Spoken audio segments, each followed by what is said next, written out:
হাসির রাজা, জ্ঞানের রাজা, রসিক রাজা। এবারে জন্মদিনে বড়ি বেগমকে চমকে দেওয়ার একটা উপায় বার করেছি। উজির, বলো তো দেখি কি উপায়? নবাবের সাজিশের হদিশ পাওয়া আমার বুদ্ধিতে নামো। এবারে বেগমের জন্মদিনে বিরাট একটা উৎসব করব। সারা দেশ থেকে মহান মহান অতিথিদের নিয়ে আসা হবে। দুনিয়ার সেরা সেরা খাবার, সেরা সেরা গাইয়ে, সেরা সেরা বাজিয়ে, সেরা সেরা নাচিয়ে রাতকে দিন করে দেবে এমন রোশনাই। রেস্টো নাই। কি বললে? বহুত বড়িয়া আপনার সোচ, লেকিন মাফ করবেন হুজুর, রাজকোষের অবস্থা খুবই খারাপ। উৎসব করার মতো তো রেস্টো নাই জাহাপানা। কোনো কথা শুনতে চাই না। আমি হলাম গিয়ে বাংলার নবাব। আমি আনন্দ হই হুল্লোড় করবো না তো কে আর করবে? একদম ঠিক জাহাপানা, কিন্তু কর বসিয়ে টাকা তোলো। সব কিছুতেই কর বসানো আছে জাহাপানা। হাসি কান্না ছাড়া আর কোনো কিছুতেই কর বসানো যে বাকি নেই। তার ওপরেই কর বসাও। হাসি কান্নার ওপর কর? না, শীতকাল আসছে, বসাও বসাও কর হাঁচির ওপর। হ্যাঁ, হাতির ওপর কর? বসাও। ওরকম মুখ করে আছো কেন? যদি না পারো তো বলে দাও, আমি অন্য উজির নিয়োগ করব। আমি আজই ঘোষণা করে দিচ্ছি, এবার থেকে হাতির ওপর কর দিতে হবে। হ্যাঁ, তো জানাব, এতে প্রজারা যদি ক্ষুব্ধ হয়? আরে বাবা, প্রজাদের কাজই তো মাঝে মাঝে ক্ষুব্ধ হওয়া। তা ঠিক হুজুর। আমাকে কদর করে এমন কিছু সন্ডা আছে, তাদেরকে কাজে লাগাতে হবে। বহুত খুব জাহাপানা। তাহলে হাঁচি গোনার লোকের ব্যবস্থা করে নি। ওই সন্ডারাই হাঁচি গুনবে। ওদের স্বেচ্ছাসেবক হিসেবে নিয়োগ করো। বহুত খুব জাহাপানা। সব জায়গায় লোক পাঠাতে শুরু করো, তবে কৃষ্ণনগরে বেছে বেছে লোক পাঠাবে। আর মনে রেখো, ওখানে গোপাল আছে।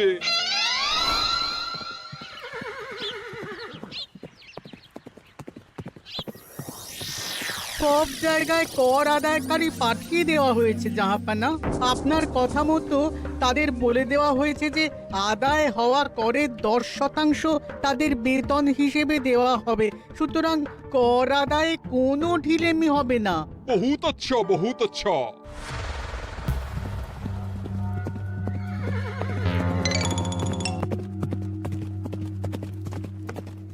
হ্যাঁ, তুমি ঠিক পড়েছো তো মন্ত্রী? হাঁচির উপরে কর? বলেন তো, আর একবার পড়ছি মহারাজ। আসলে এটা নবাবই মশকরা। আমাদের নবাব যে খুবই রসিক মানুষ তা তো আমরা দেখেছি। বারবার কৃষ্ণনগরের সঙ্গে রসিকতা করতে গিয়ে হাঁড়ি ফেটে রস একেবারে মাখামাখি হয়েছে, আর সারা গায়ে পিঁপড়ে ধরেছে। মস্করা নয়, একদম সত্যি কথা। হাঁচির উপরে কর বসানো হয়েছে, আর আমরা হলাম নবাবের খাস হাঁচি গোনার দল। আমরা এই কৃষ্ণনগরে থিতু হয়ে বসলাম বটে। এবারে হাঁচি গুনবো আর মোহর আদায় করব। গোপাল, তুমি কি বলো? সর্দার, তোমাদের এখানে আসা একেবারেই লোকসান হয়েছে। কেন মশাই? আচ্ছা, আপনি গোপাল? না না, আপনার কোনো কথাই শুনবো না। আমাদের বই বই করে বলে দেওয়া হয়েছে, গোপাল হইতে সাবধান। সর্দার, আমি তোমাকে সাবধান হতেই বলছিলাম। হাঁচি ধরতে গেলে তোমাদের খুব সতর্ক থাকতে হবে, কারণ এই কৃষ্ণনগরের বাসিন্দাদের শরীর স্বাস্থ্য এত ভালো যে এখানে কেউ হাঁচে না, কাশে না, ঢেকুর তোলে না, ইয়ে করে না। বলেন কি মশাই? এটা তো নবাবকে জানাতে হচ্ছে। যাও যাও, এক্ষুনি মুর্শিদাবাদে ফিরে গিয়ে নবাবকে জানাও। ওরে, কেউ এদের যাওয়ার ব্যবস্থা করে দে। ওই তো হেঁচেছে। হাঁচি এক, পুরো এক মোহর।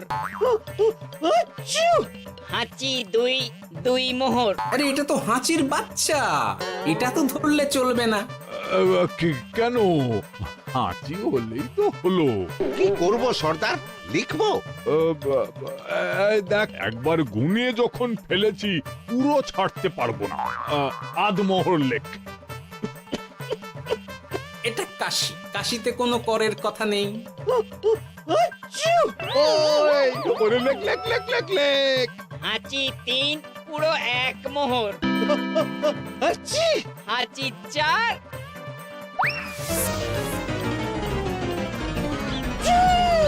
হাঁচি 5, লেখো। হাঁচি 6,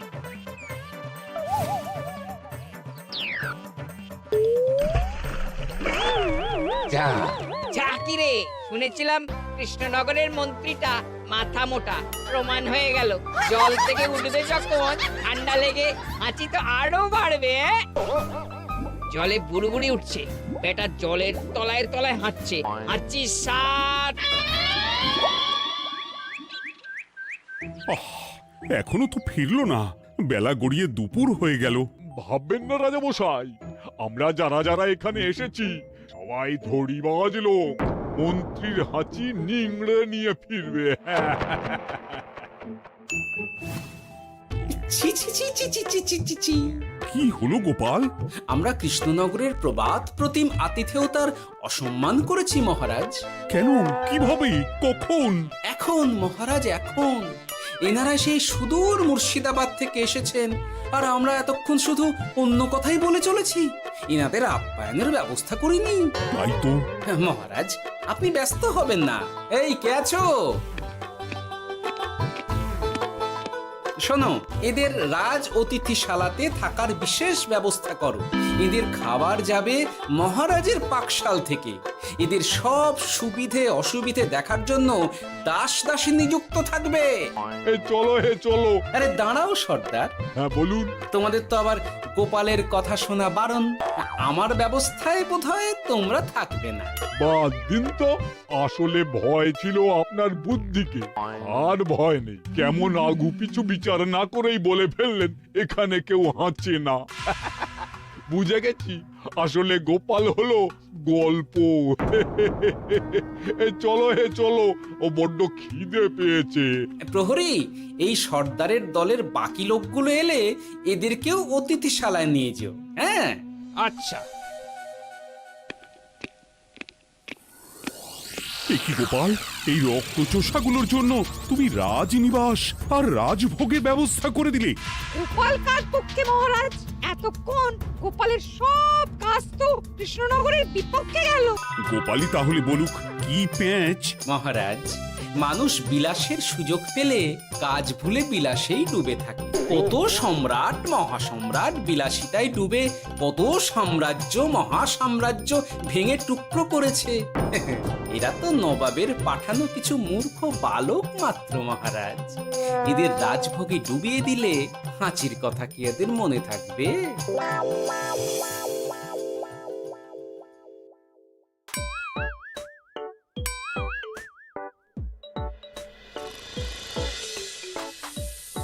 কি ব্যবস্থাপনা সব ঠিক আছে তো? হ্যাঁ, খাসা ব্যবস্থা হয়েছে। আপনারা আমাদের অতিথি বলে কথা, আরাম করুন।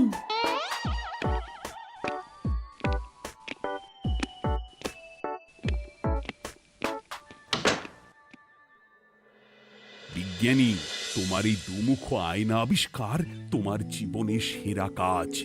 একদিক দিয়ে আয়না, অন্য দিক দিয়ে কাঁচ। কেউ জানতেই পারবে না যে তার উপর নজর রাখা হচ্ছে। অনবদ্য অনবদ্য। মহারাজের জয় হোক। কিন্তু মহারাজ, এই কৃতিত্বের মূল ভাগীদার আমাদের মন্ত্রী। তাই নাকি?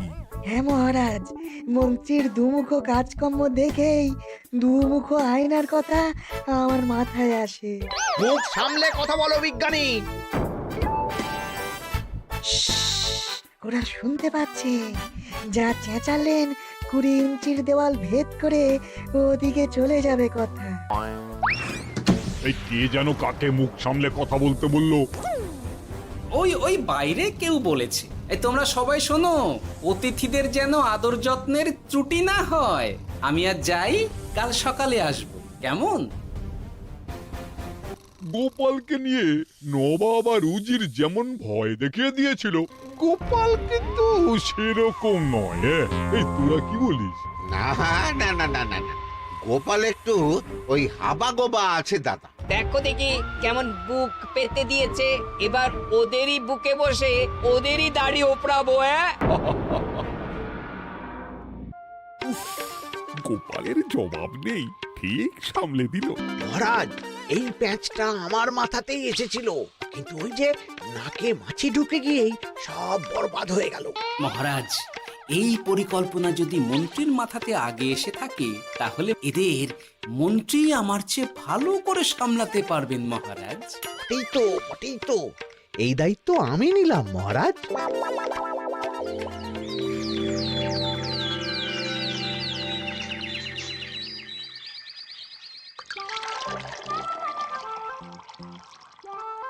আহা, সকালে ঘুম থেকে উঠে এই রকম বেলের পানা যেন স্বর্গের অমৃত। আছে আছে, আরো আছে। পানীয়, খাদ্য, আরাম, আয়েশ যত চাও তত পাবে। এ কি আপনি গোপাল কোথায়? মহারাজ বিবেচনা করে দেখেছেন যে মহামান্য অতিথিদের পরিচর্যার ভার গোপালের মতো একজন ভাঁড়ের পক্ষে বহন করা সম্ভব নয়, তাই এই দায়িত্ব আমাকে দেওয়া হয়েছে। কিন্তু কোনো কিন্তু নেই সর্দার, আমি যে খানা পিনা নাচা গানা আমোদ আহ্লাদের ব্যবস্থা করেছি দেখে তুমি চমকে যাবে। দেখা নয় বিজ্ঞানী, এবার শুধু কাজের সময়। কাল মন্ত্রীর উপর ওদের ভার ছেড়ে দিয়ে কৃষ্ণনগরের যে সর্বনাশটি করেছো, কোনো কাজ করে আর সেটিকে সামলানো যাবে না। হ্যাঁ, আহা, তোমার দেখছি মন্ত্রীর উপরে একটুও আস্থা নেই। ঠিক কি প্যাচ করছো বলো তো? প্যাচের কথা পরে হবে, তোমাকে যত তাড়াতাড়ি সম্ভব হাঁচির ওষুধ আবিষ্কার করতে হবে। হাঁচির ওষুধ? হ্যাঁ, হাঁচির ওষুধ। ওভাবে দেখছো কি বন্ধু? তোমাদের কাজের সব দায়িত্ব এখন আমার কাঁধে। তোমরা আমোদ করবে আর আমি কর আদায় করে তোমার হাতে এনে তুলে দেব।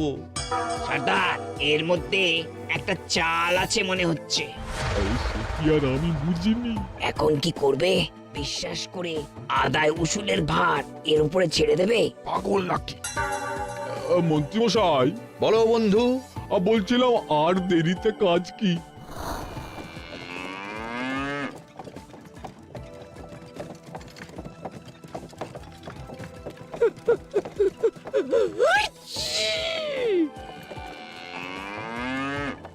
মন্ত্রী, লেখো হাঁচি এক। ওহে, তোমার নাম কি? মন্তেশ্বর হুজুরি আগে। লিখুন মন্ত্রী মশাই, নাম লিখুন। ওহে মন্তেশ্বর, হাঁচি কর, এক মোহর ছাড়ো দেখিনি। হাঁচি দুই। আরে যাও, দৌড়ে গিয়ে দু মোহর আদায় করে আনো। ওরে, তোরা সব কৃষ্ণনগরের কোণে কোণে ছড়িয়ে পড় দেখি, একটা হাঁচিও যেন বাদ না পড়ে। হ্যাঁ,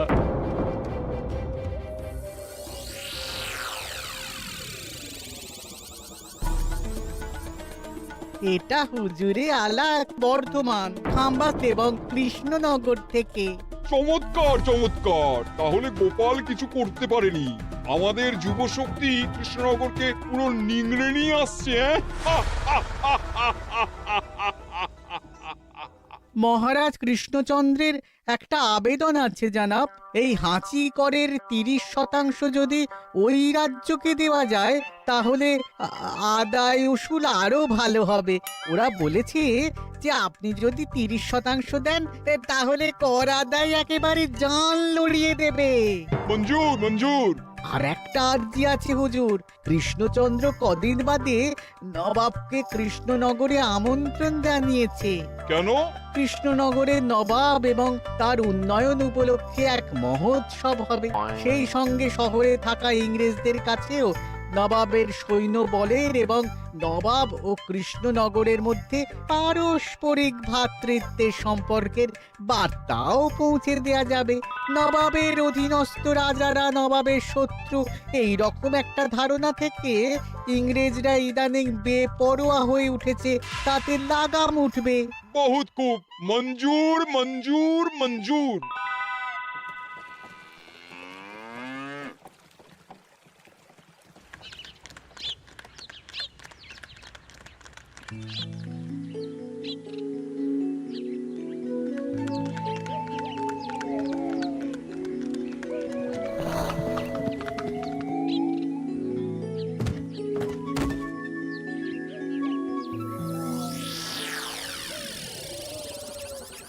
কি ব্যাপার গোপাল?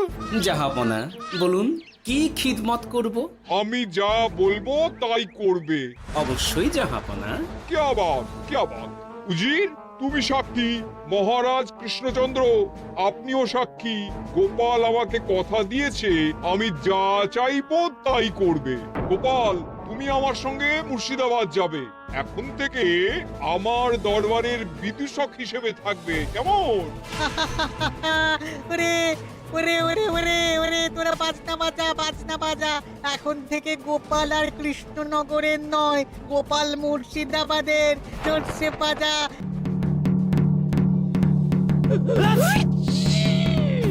কি হলো? হুজুর, মনে হচ্ছে আপনার সৈন্যদল হাঁটছে। হ্যাঁ? হুজুর, হাঁচিগড়ের বন্যা সব সৈন্য 10-12টা করে হেঁচে ফেলেছে।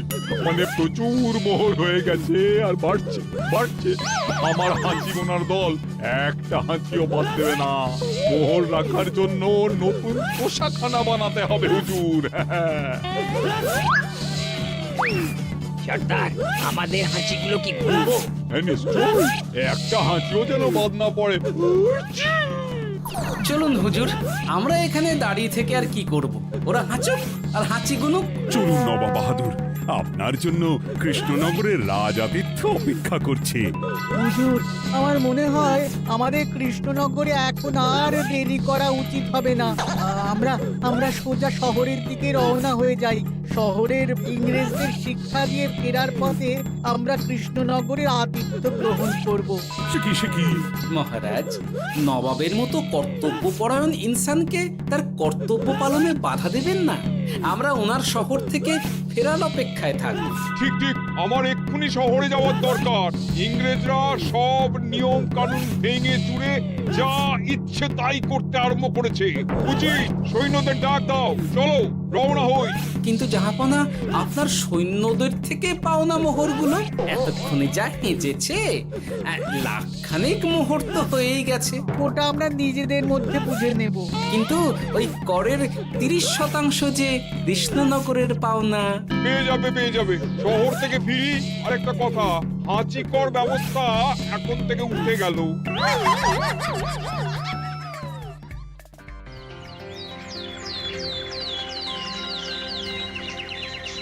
মহারাজ, কিভাবে গোপাল ভাঁড় মহাশয় নবাবের উন্মাদের মতো জারি করা ওই হাঁচিকর থেকে আমাদের সকলকে রক্ষা করেছেন তা আমরা সকলেই জানি। খাম্বাজের তরফ থেকে তাই গোপালকে সামান্য উপহার।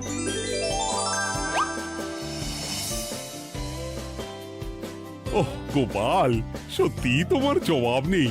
কিছুই হতো না যদি না বিজ্ঞানী ওই হাঁচি চূর্ণ আবিষ্কার করত। এই উপহারের অর্ধেক কিন্তু বিজ্ঞানী। সবই তো বুঝলাম, নবাবকে সৈন্য সহ নিমন্ত্রণ থেকে সৈন্যদলকে হাঁচি চূর্ণ মাখানো, চাঁদোয়ার তলায় ঢোকানো পর্যন্ত। কিন্তু চাঁদোয়া থেকে হাঁচি চূর্ণ ঝরে পড়লো কি করে, সেটাই তো বুঝলাম না। এটা তুমি বলো বিজ্ঞানী। শব্দে বাতাসে কম্পন তৈরি হয়। গোপালের হাততালিতে আমার ঘরের শাড়ি থেকে হাঁচির জন্য ঝরে পড়েছিল। এখানে চাঁদোয়া থেকে ঝরে পড়েছিল বাজনার শব্দে। কি ব্যাপার বিজ্ঞানী, তুমি এখন ছেলে খেলা করছো? হাঁচির ওষুধ হয়ে গেছে। মূল উপাদান তামাক, গোলমরিচ আর আলকুশির গুঁড়ো। কাজ হবে? হাততালি দাও। কাজ হলো। ব্যাপারটা কি হলো? ওই শাড়িটাতে হাঁচি চূর্ণ মাখানো আছে। তোমার হাততালির শব্দের কম্পনে ঝরে ঝরে পড়েছে। একবার নাকের কাছে এলে পিঁপড়ের থেকে পিশাচ হাঁচতেই হবে। নবাব যদি বাজনা বাজাতে না বলতো? আমাদের বাজনদাররা তৈরি ছিল মহারাজ। যাক, সবই ভালোই মিটে গেল। যার শেষ ভালো তার সব ভালো। ব্যাস, এখন শুধু একটাই কাজ বাকি। নবাবের কাছ থেকে করের 30% বাবদ পাওনা মোহর মুর্শিদাবাদে গিয়ে নবাবের কাছ থেকে তুমি নিয়ে আসবে। আচ্ছা মহারাজ। হাসির রাজা জ্ঞানের রাজা রসিক রাজা